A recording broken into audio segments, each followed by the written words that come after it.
a political shakeup. More on who's in and who's out as candidates for the BC Conservatives. This is CBC Vancouver News.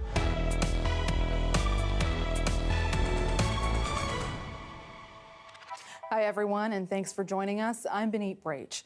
Well, thousands of students are heading back to the classrooms in BC, but in Surrey, it's a new approach this school year. As Yasmin Ranea reports, some schools are trying a staggered schedule to tackle overcrowding. New school year, new start times. My school day actually, fortunately, starts at 9:30 compared to the 8:30 from last year. That will improve my attendance by quite a bit because I'm not an early bird. Students at Surrey's most crowded high schools now on a staggered class schedule. Some families adapting to an 8 o'clock start. Like my son, we have no car. He need to go walking and then go back home to the school and to the house. That's why, and I'm working. Schools will now have an extra fifth period. Some of the students will attend periods 1 through 4, others 2 through 5, or the first and last 2 blocks of the day. Surrey Schools acknowledges the new schedule is not ideal, but as schools at BC's largest districts struggle with overcapacity, it has to look for creative solutions. We have to deal with space in Surrey. We know that, and this is the plan. So we're moving forward on that. We really can maximize our space now. We have a fifth period, so we can push a lot of classes into that period. That spreads our student body out, so it's not as busy in the halls, it's not as busy in the classroom. The plan expected to come with some growing pains as parents, students, and school staff adjust. For me, I feel like our school has done a really good job accommodating the needs of our staff and our students based on the different extended day schedule. I'm on the later shift, and that was accommodated to bring my kids to daycare. Surrey Schools expects the schedule changes will increase school capacity by 10 to 15%. Yasmin Ranea, CBC News, Surrey. And as children gear up with their backpacks and school supplies, the BC Green Party is rolling out its education platform. The party is proposing a plan for all students. It includes a permanent universal food program, mental health supports, and technology access. From kindergarten to graduation, education unlocks opportunity. We will make sure that opportunity for all kids in British Columbia is equal. This means the tools, the healthy environment, and the nourishment are all there for kids when they need it. Now, this comes as a poll by United Way says 1 in 6 British Columbians don't get enough to eat. Now, earlier this year, the federal government did announce a national school food program. It's a funding system to help local food programs expand.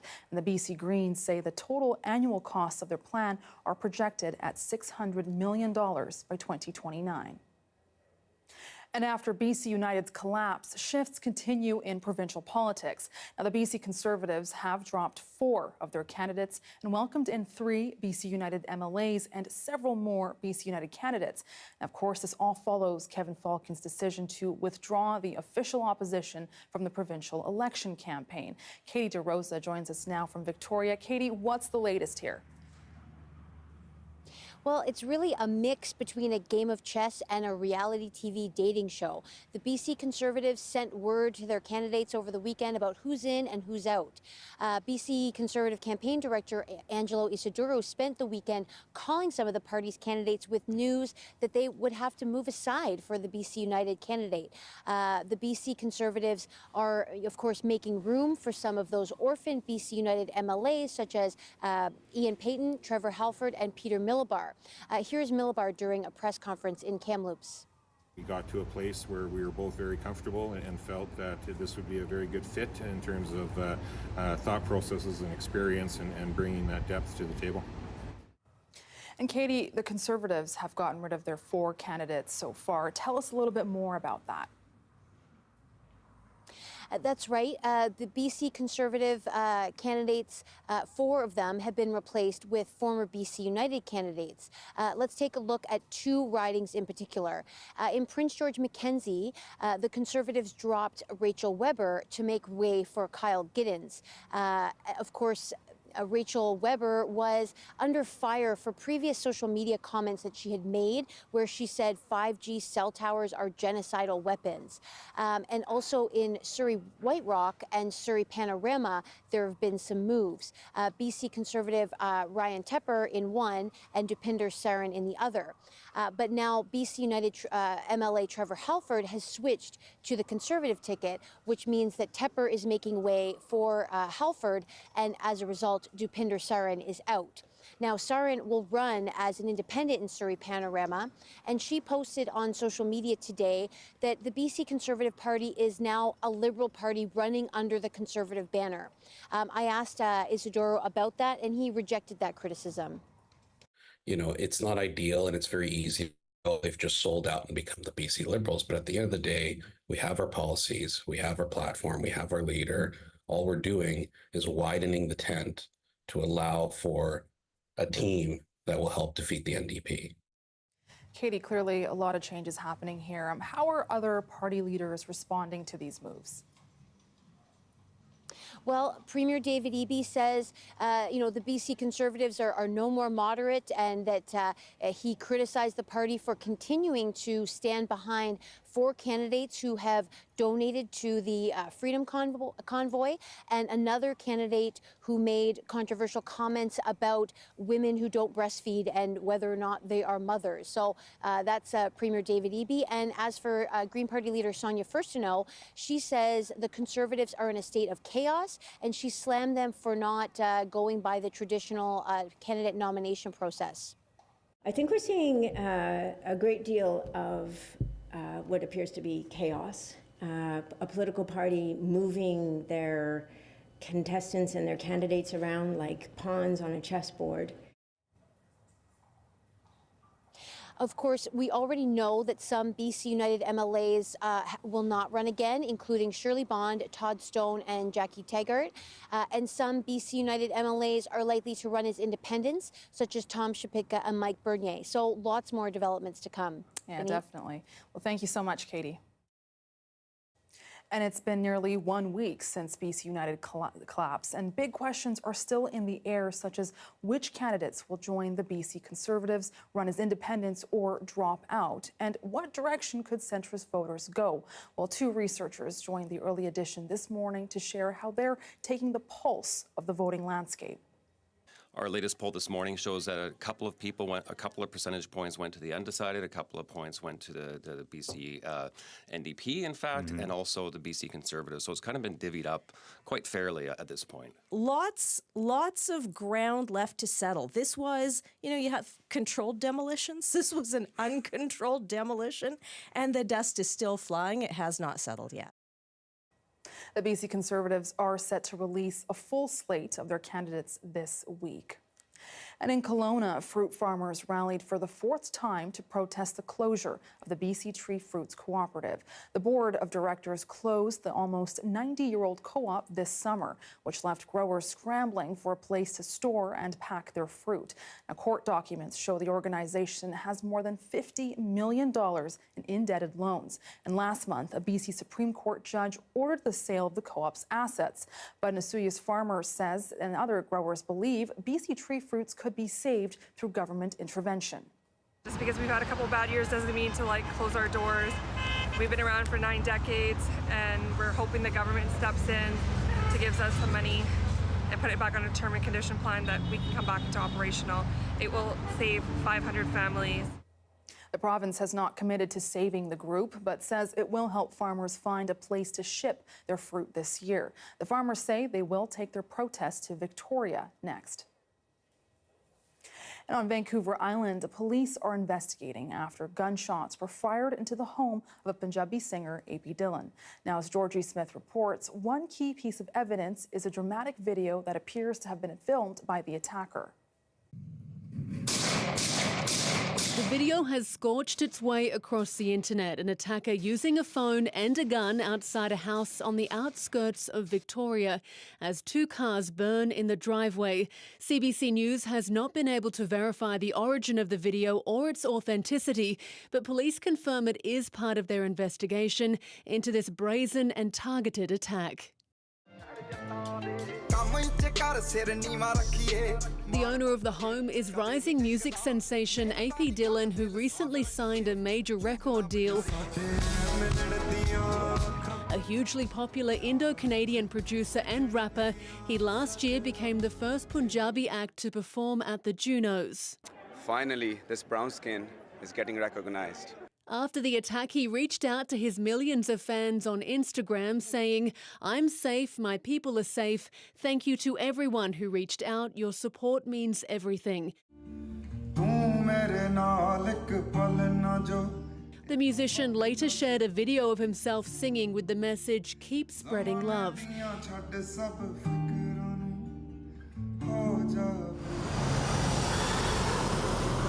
In the daylight after the attack, neighbours described what they saw. We went to the kitchen window and I could see flames underneath the truck, and they were starting to catch the truck on fire. I called 911 right away and told them that there had been multi-shots. The extent of the damage plain to see, over a dozen bullet holes and debris scattered around the front of his house. Media in India have connected the attack to Indian gangsters. And a gang, in fact, which is already infamous for these attacks on celebrities, has taken responsibility. But in Canada, RCMP say it's far too early to say who is behind the shooting and what their motivations could be. Georgie Smythe, CBC News, Vancouver. And in Kamloops, first responders are searching the Thompson River for one of two people reported to have gone into the water early Tuesday morning. As Jennifer Norwell reports, crews scrambled to get to the scene and are warning calm waters can be very deceiving. Kamloops Fire Rescue were called down to Riverside Park in Kamloops, British Columbia, just before 7 a.m. this morning.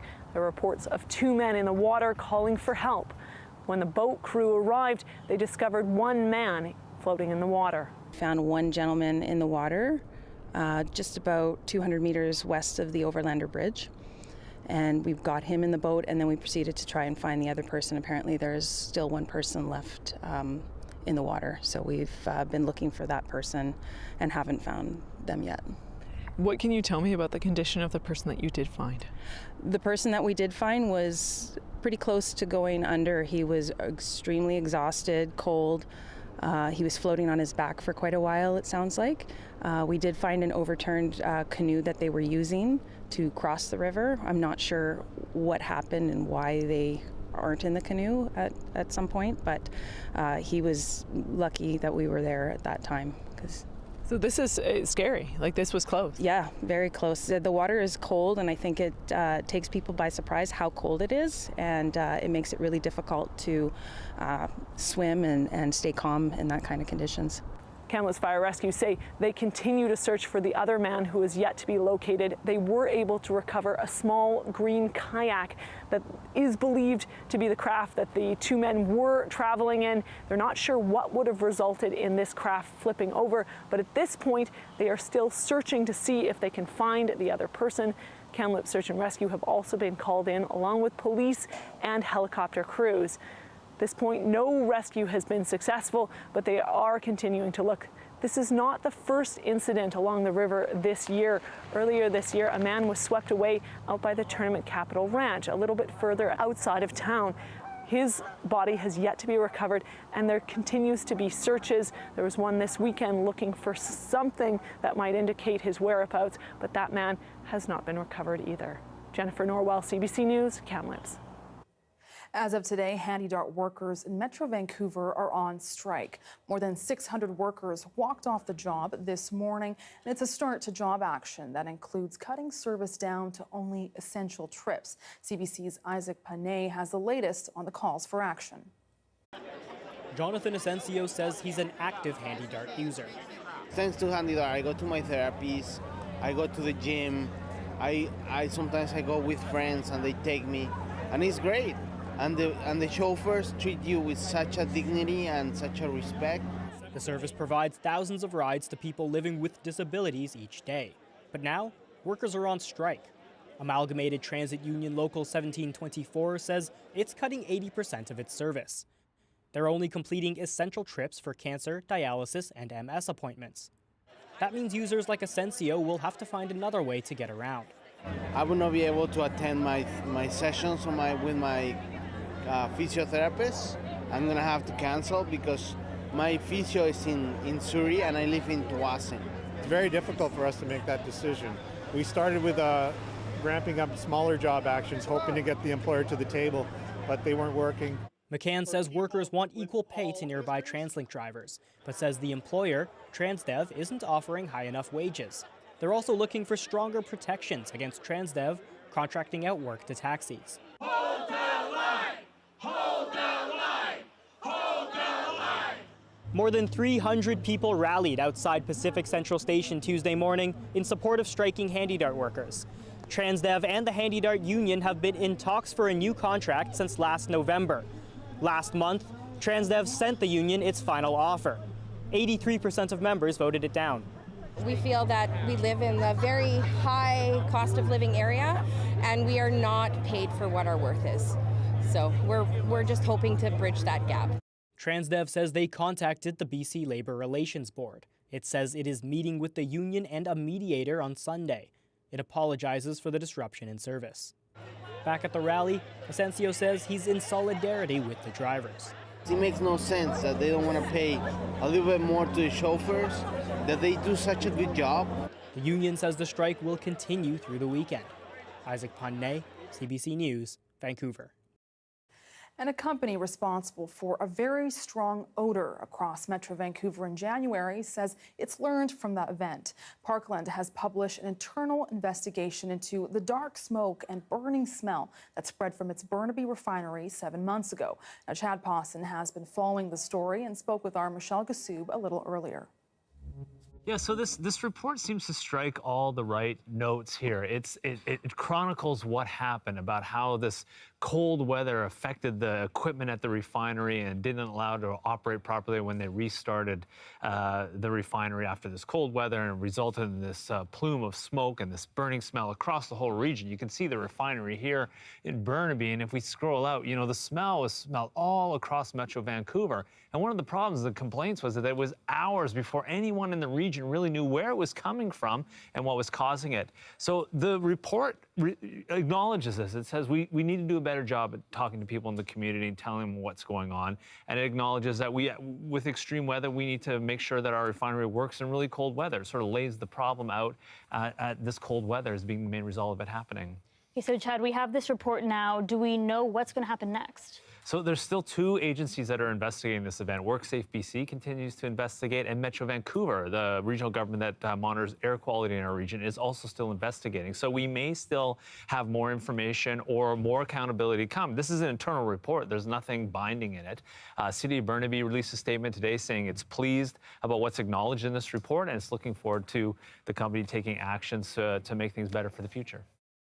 And nearly 400,000 Canadians make their living working from app-based ride-hailing and delivery services. Now, for those in BC, new protections promising fairer compensation have come into effect. But as Lindsay Duncombe reports, drivers are still skeptical. Hours times 20. DoorDash driver Jordan is calculating how new rules will help his bottom line. If it's a good day, then it's less, and if it's a bad day, then it's more. So it'll kind of, I feel like, bring up that minimum. Starting today, gig workers in British Columbia will be paid $20.88 an hour. That's 20% more than minimum wage, but they only make that while actually delivering, not while waiting for a call. Still, it's a lot of money. If you're gonna go count it at the end of the week, it's gonna be like $400 or $500.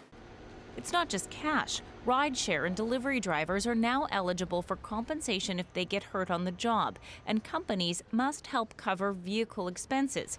BC is the only province with those kinds of protections. Below minimum wage, and it's not okay. In Ontario, gig workers are angry. The government passed legislation to ensure a minimum wage 2 years ago, but it hasn't been implemented. We've been waiting for a government to recognize a lot of the abuses and a lot of the kind of erosion of labor rights that's been rampant in this type of work. But BC's new rules are expected to increase costs for customers. Uber is adding a $2 fee on all deliveries in the province. DoorDash says, unfortunately, these and other new BC regulations will significantly increase the costs of facilitating delivery across BC. Where exactly are these extra costs going to play out? Are they going to go to the consumer? Are they going to go to the company that's hiring the gig workers? Or are we going to see the gig workers eat the cost somewhere else, say in the form of lower tips? Some want to see the protections go even further. There are efforts to unionize, ensuring sick leave and holiday pay. For now, Jordan's just grateful for the extra cash.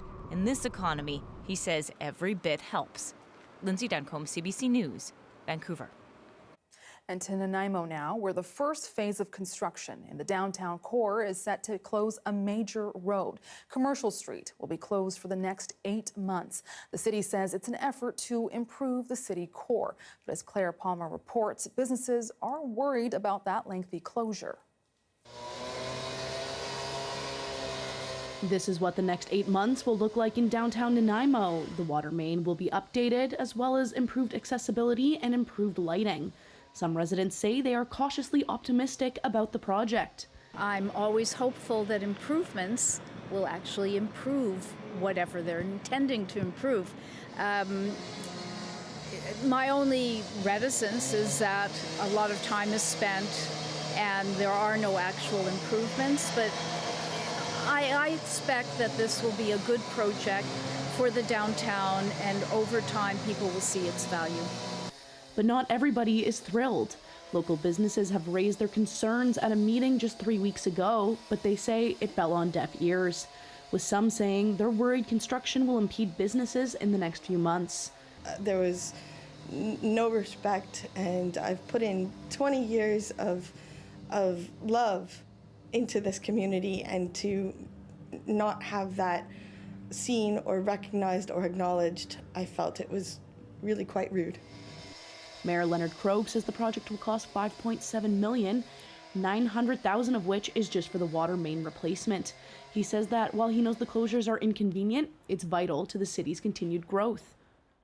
There is a lot happening in the downtown, and as mayor, I appreciate it's disruptive for some folks, but this is how great cities are built, and these are necessary improvements. It's a part of the ongoing efforts to improve the downtown area called Downtown Reimagined.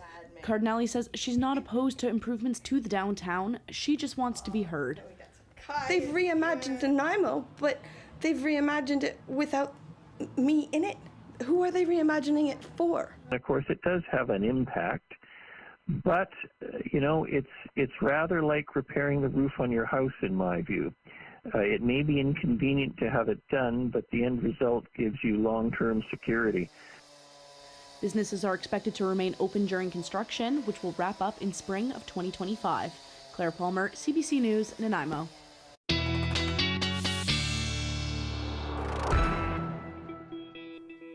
Well, Darius Madavi joins us now for a first look at the weather. Darius, those clouds cleared up pretty quickly. Yes, definitely a overcast start to the day here in Vancouver. But yeah, like you said, cleared out pretty fast. Now, it cleared out sort of from west to east here in the lower mainland. This is 4 p.m. today. You can see that cloud still existing in the Fraser Valley, as well as a lot of cloud building up on the west coast of the island. That part is didn't go away quite as quickly as it did here on the lower mainland. But generally speaking, across the south, we're getting sunnier, we're getting warmer, and that's going to be the story right through the end of this week. You can see a bit of cloud feeding into the north, but a little bit of precipitation up here, but very little precipitation coming up there. I know no radar coverage, but telling you, not really much rain coming with that cloud building into the northwest. Today, there was risk of thunderstorms up here, still exists into this evening, but tomorrow, no thunderstorms. That's what we like to see. Just a very nice, calm, warm, sunny day. So no need to worry about fire starts. You can just soak up that sunshine. Now, compared to last week, after all that rain we had, those cooler temperatures, we are seeing the fire danger climb, but again, not really any risk of fire starts tomorrow. I know the campfire ban has been lifted in many parts of the province, so as long as, we're still being careful, we should be good to go, even with those temperatures climbing. Across the province tonight, expect a little bit of cloud building in many places overnight tonight before clearing out in the morning, because pretty much across BC tomorrow, as we'll see later this hour, it's really just looking sunny. And this board is very simple, not giving us much information because it's just clear here in Vancouver tonight, but I want to highlight two things. One, new moon tonight. I have never pointed out that the moon phase up there in that corner is accurate, so just wanted to highlight that. And the sun is setting way too early, and I don't like it, Baneet. I want more summer. I know, I can just tell looking out the studio right now. But thanks so much, Darius. Thank you. And with school back in session, kids are also burdened with the added pressure of keeping up with the latest trends. After the break, we talked to an expert on the toll that takes on parents and kids alike.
Well, as we've mentioned, it's back to school season. And for some students, that can bring pressure to really keep up with the latest trends. Take a look.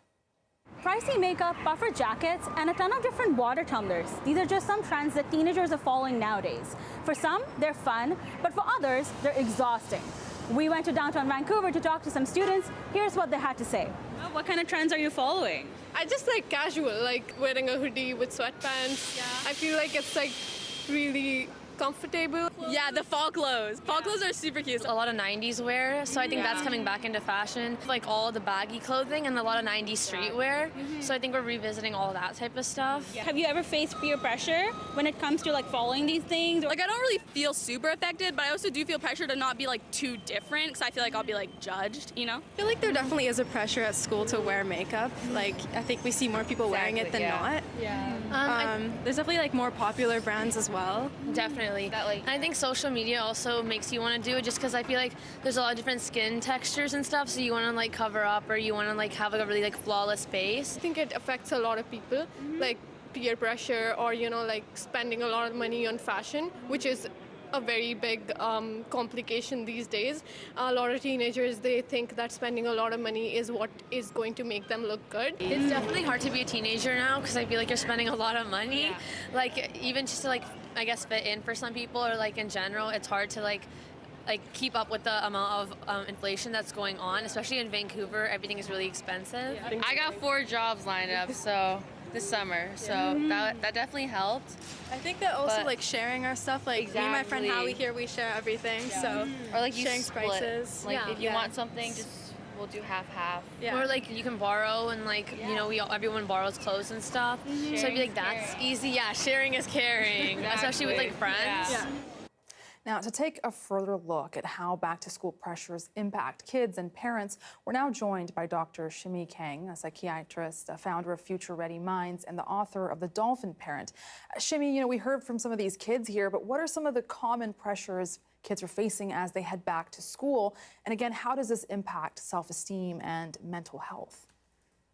Thanks, Baneet. I think the youth that you had just now really summarized a lot of the pressures. And right now, 60% of Canadians are living paycheck to paycheck. So finances is really big, and the pressure to buy new things. We are living in a consumer-driven culture. Social media makes that worse. There's a rise of perfectionism that's attached to that.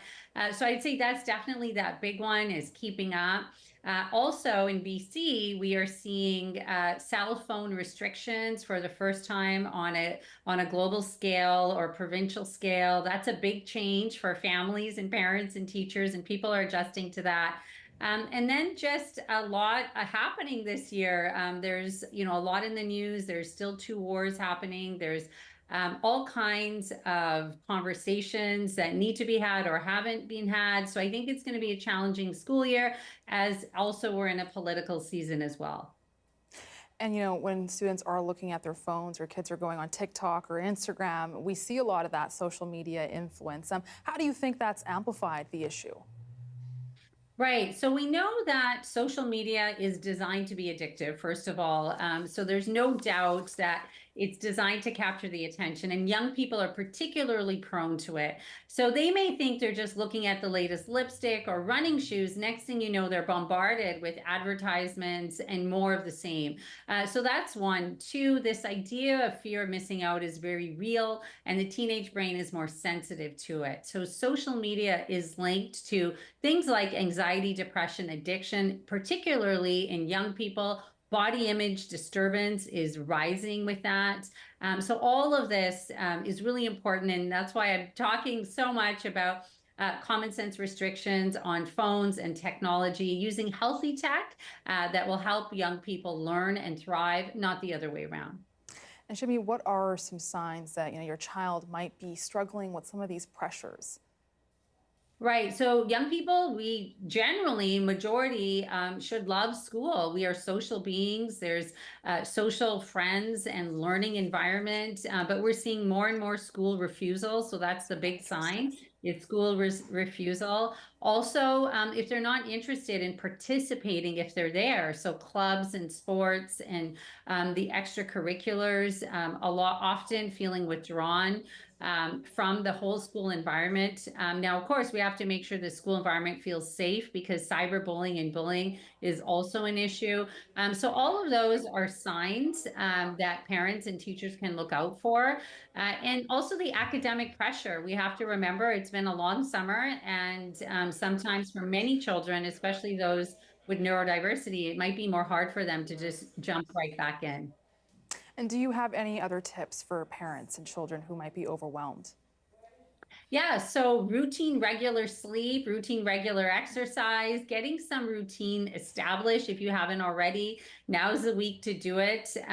Moving your body, getting off the screens, all of those kind of common sense, self-care, healthy lifestyle pieces On the other end, really look for the positive. We have a negativity bias, and we might think of all the stresses and pressures, but think of the positive, the people that you missed or want to see, the learning that'll happen, all of the fun things. Talk about that. Where focus goes, neurons grow.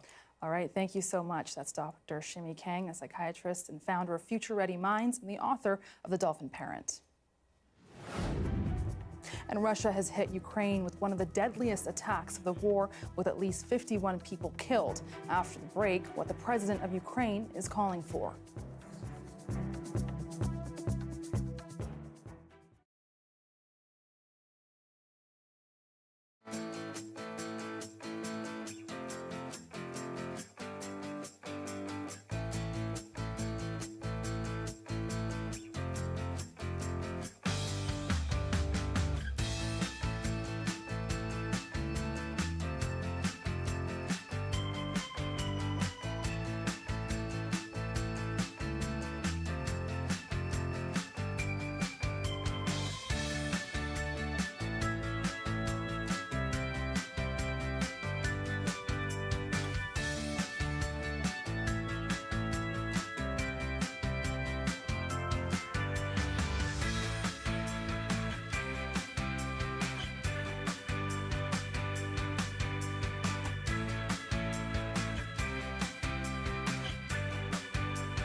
And Russia has hit Ukraine with the war's deadliest single attack this year. A military school and a hospital were hit. Dozens of people have been killed and hundreds injured. As Jamie Strachan reports, Ukraine is calling for more support from its Western allies. The Russian attack on Poltava in central Ukraine was the deadliest single attack this year. According to currently available information, Ukrainian President Vladimir Zelensky says 2 ballistic missiles hit the territory of an educational institution. The missiles ripped into the heavily guarded Military Institute of Communications. More than 50 people, including some soldiers, were killed. More more than 200 wounded. The Defense Ministry said there was such little warning, people were caught running for shelter. This local doctor says there are burns, mine blast injuries, fractures, and a combination of injuries. It's the latest such strike after last month's incursion by Ukrainian troops into the Kursk area of Russia. This is just another reason why delivery of air defense systems to Ukraine must be expedited. In a call with Prime Minister Justin Trudeau, Zelensky urged the West to allow Ukraine to strike military targets deeper in Russian territory. Maybe rather than trying to knock down a ballistic missile here and there, you could actually shoot at the warehouse by which the missiles are stored. Ukraine again called on allies to provide more sophisticated air defenses. They're the only one capable of intercepting ballistic missiles. So I don't know how many more tragedies like this have to occur for all promises to be fulfilled and for all new commitments to be made. The attack happened as Russian President Vladimir Putin was on a visit to Mongolia, his first to a member nation of the International Criminal Court since its 2023 arrest warrant for alleged war crimes. There were calls that Mongolia arrest Putin, but he was given a warm ceremonial welcome. Jamie Strachan, CBC News, Toronto. And officials in France say at least 12 people have died trying to make their way to Britain across the English Channel. Helicopters and rescue vessels scrambled to the scene, and more than 50 people have been rescued. Authorities say the bottom of the migrants' boat ripped open in rough seas. The total number of people on board hasn't been released, and British officials say more than 2,000 migrants have tried to cross the channel to the UK in the past 7 days alone. And this is day 3 of an emergency campaign to vaccinate hundreds of thousands of children in Gaza against polio.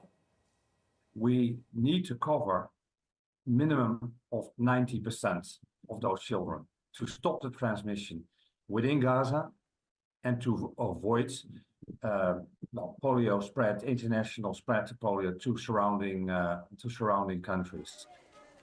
Health Organization says about a quarter of some 640,000 children in Gaza were vaccinated in the first 2 days. That's ahead of its targets, and the WHO says its teams will shift from central to southern Gaza on Thursday. They will operate there for another 3 to 4 days before focusing on the northern zone. Israel and Hamas have agreed to daily pauses in fighting so the vaccinations can be delivered. And Congolese authorities say an attempted jailbreak from the country's main prison has left at least 129 people dead. Officials say the dead included people who were shot by prison guards during the escape. Others died in a stampede at the overcrowded facility. It isn't known if all 129 fatalities were inmates, and it's not clear how the stampede started. And China is hitting back a week after Ottawa slapped tariffs on Chinese-made vehicles, electric vehicles, and steel and aluminum.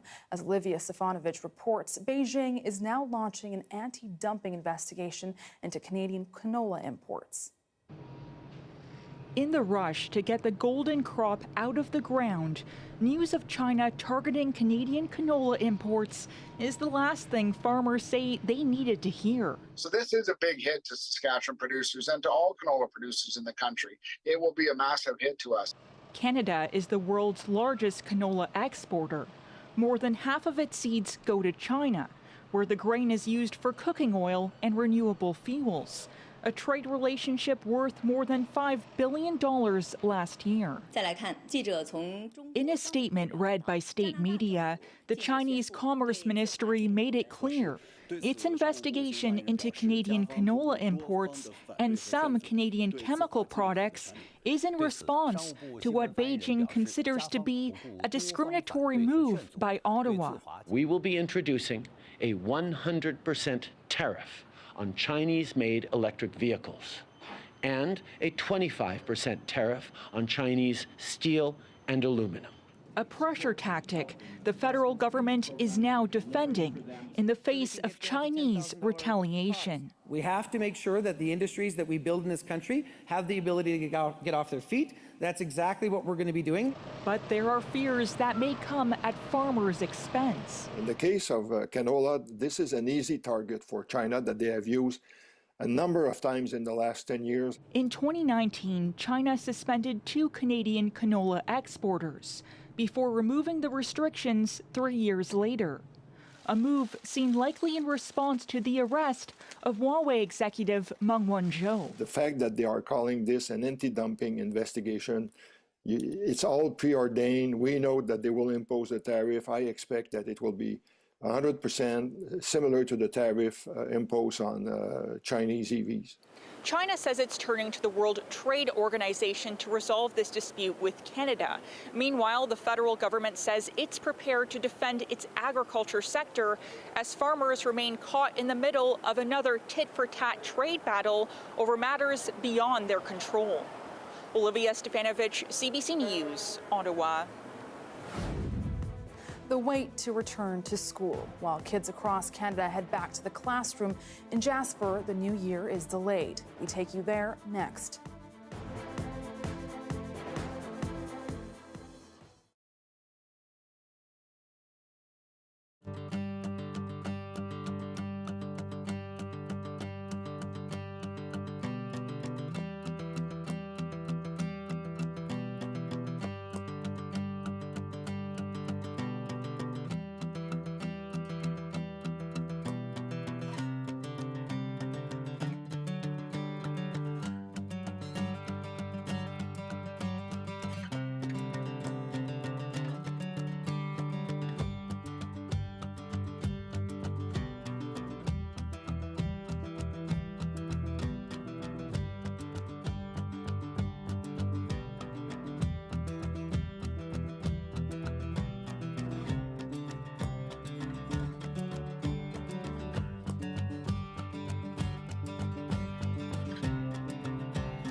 Well, school bells are ringing and doors are opening for many students. But one province over, one town's kids aren't getting back into the classroom today.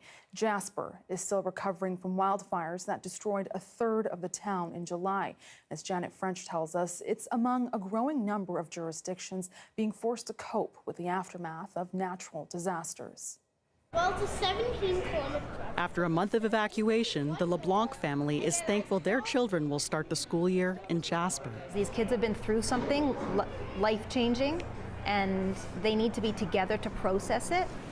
The LeBlanc's house was among the 360 buildings destroyed by wildfire, along with most of their belongings. This is like the little beacon of light that we're all looking towards after a very difficult summer.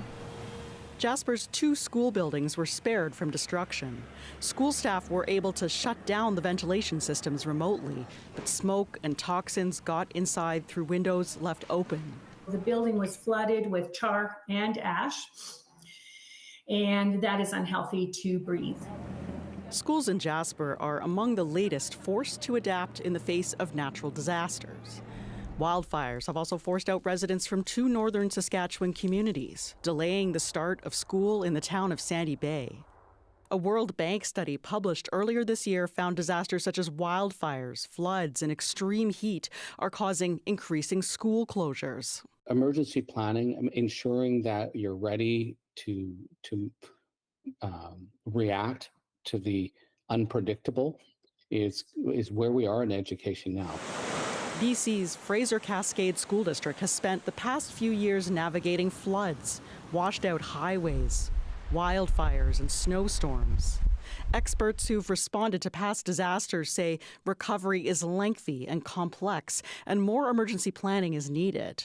When we think about the impact of global warming, I think these are just some of the realities that we're facing. And that students and staff will also need extra help with their mental health. I think the critical aspect for students is to get them back to school and in front of caring educators as soon as you can. In Jasper, about a third of school staff lost their homes and need to find somewhere to live. 9-year-old Theodore LeBlanc is anxious to hear his classmates' summer vacation stories. It's going to be very interesting to hear, instead of someone saying, oh, guess what, I went to Winnipeg and went bowling. But not sure which of his friends will be returning. Janet French, CBC News, Edmonton.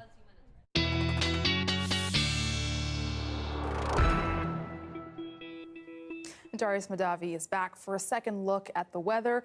It still feels like lots of sunshine out there. Is it going to stay? Yes, it is. If you have plans this weekend, be ready for some sunshine. Nice weekend to go camping, be outside, just really soak in the nice weather while it's here, because we are getting into September. Now, the reason we have all this nice weather is this ridge of high pressure building in over BC. Again, thanks to all that rain that we got last week and actually the week before that as well. It means that we're not really worried about the fire situation too much just yet. Things can change, things can happen, but for now, we can really just enjoy the sunshine, which is a nice change of pace. Now, there is going to be some cloud building into the strait tomorrow, so be ready for that little bit of cloud in the morning. But other than that, clearing out pretty quickly, and then, here we go, let's let that play again. Here you go, tomorrow morning, but then clearing out pretty quickly. And over the next few days, very little cloud coming to the south coast. It's really the same story across BC. We're not going to see too much cloud at all, mostly clear skies across the board. So be ready for, again, lots of sunshine, temperatures climbing very high, lots of humidity across much of the south coast as well. Many places, including the east coast of the island and the lower mainland, seeing some a decent amount of humidity building up over the next week or so. Tomorrow, for instance, add 6 degrees to the high here in Vancouver. We'll talk about that in a second. But again, a little bit of moisture feeding into the northwest. Other than that, a little bit of cloud in the north at times, but that's really it. That's really the story. In terms of temperatures, again, today, many places bang on seasonal. Tomorrow and into the rest of the week, continuing to climb until we're quite a bit above seasonal in many places, above 30 degrees across much of the interior at times through the end of this week. And then this weekend, again, likely to see those high temperatures continue. Now, across the board in BC, we're worried about the smoke situation, or at least we have been quite a bit this summer, but so far things seem to be remaining calm. Now, smoke forecasts are one thing that can change very easily, but for now, over the next 48 hours, it seems very much like that smoke is staying localized in a few small areas. So that is, again, a little bit of good news. Across the province tomorrow, expect lots of sunshine. Some places will see some cloud in the morning, then clearing out throughout the day. Dease Lake probably going to stick around a little bit longer, but Fort St. John and some places up in the northeast probably going to see that morning cloud clear out throughout the day tomorrow. So don't expect to see too much blockage of your sunshine. And over the next 5 days here in Vancouver, as promised, the story is going to be very warm, especially inland, and that high humidity across the board. To add 6 degrees tomorrow, maybe even 6 on Thursday and Friday as well, but for now I'm going to say 5. And really, Baneet, the story is, like I said, sunshine. There we go. It's been feeling comfortable, but I guess more heat on the way. Thanks, Darius. Thank you. And still to come, another Paralympic gold medal for Team Canada from another BC athlete. The latest from the 2024 Paralympic Games next.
Hi, I'm Amy Bell, and this is your CBC Inbox.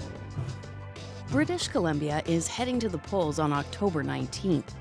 Keep informed with CBC News for in-depth analysis, interviews, and breaking news that can help you decide the province's future. Download and tune in with the free CBC News app and online at cbcnews.ca. For news you can trust, stay connected wherever you are with the CBC News app.